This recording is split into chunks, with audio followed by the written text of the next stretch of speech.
Keen on caffeine? We all love that little boost that helps us jumpstart our day.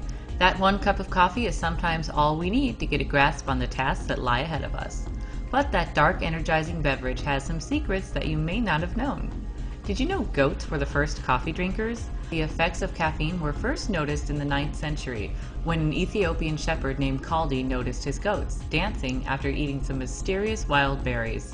The shepherd reported his discovery to the abbot of the local monastery, who quickly tested this claim.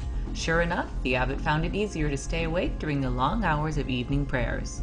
And, like any good drug, word about the coffee berries spread like wildfire.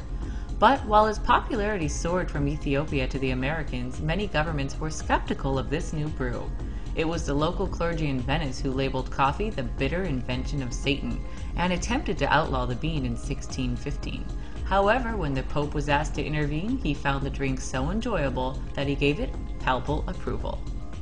Coffee shops existed hundreds of years before Starbucks and were home to some of the greatest ideas in history.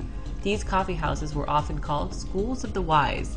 The Boston Tea Party was organized in a coffee house, as was the New York Stock Exchange and the Bank of New York, which is known today as Wall Street. Coffee has become one of the top products in export revenue. It's considered only second in value to oil in foreign exchange and has become a top source of income for many third world countries. In many of the world's least developed countries, coffee exports account for over 50% of their foreign exchange earnings. And there are health benefits in drinking coffee too. Recent health studies show that coffee drinkers have a lower risk for liver and colon cancer, type 2 diabetes, and Parkinson's disease. So it looks like our daily caffeine routine has some long-lasting health advantages.